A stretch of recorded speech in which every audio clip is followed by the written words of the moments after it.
So I'm sorting, obviously, my delightful dilemma. Thank you so much, community.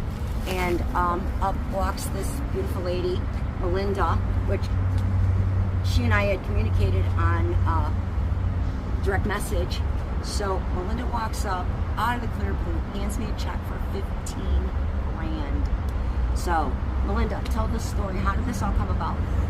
So a couple of years ago, you came into my work to talk to our veterans group, which I'm part of there. And I really liked hearing what you do here, that you don't just give these guys a place to stay, you give them the tools in their toolbox to be able to, you know, stand on their own 2 feet when they do leave. Right. The fact that you are donation only, you're nonprofit, you're all volunteers, I think is absolutely amazing.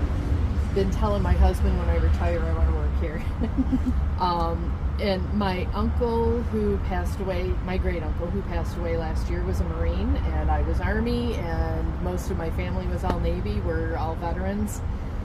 My uncle left me an inheritance that I wasn't expecting, so I decided that a good portion of it should come here to help you guys. What a blessing. Thank you so much. And Carrie is just starting to panic because our bank account was getting a little low, and I always tell her, have no fear, God will provide. And then in just walks $15,000. That's just amazing. I do want to clarify, just for transparency, when I spoke to, and you said it, when I spoke to your group, it was Chrysler. Yes.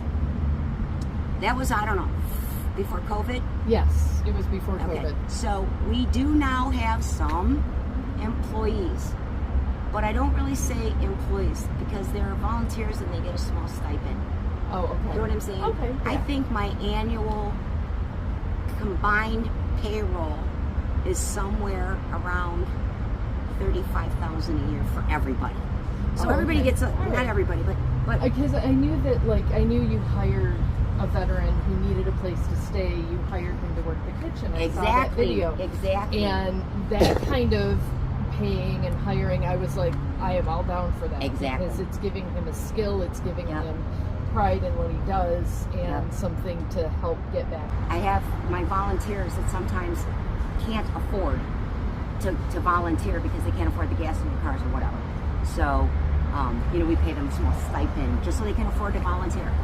When you retire, you know, if you're not going to eat cat food in your retirement and you can afford to volunteer, that's awesome. Yeah. But for those that can volunteer, they have the time, but they don't have the money to be able to get back to work. We're so happy to create a win-win.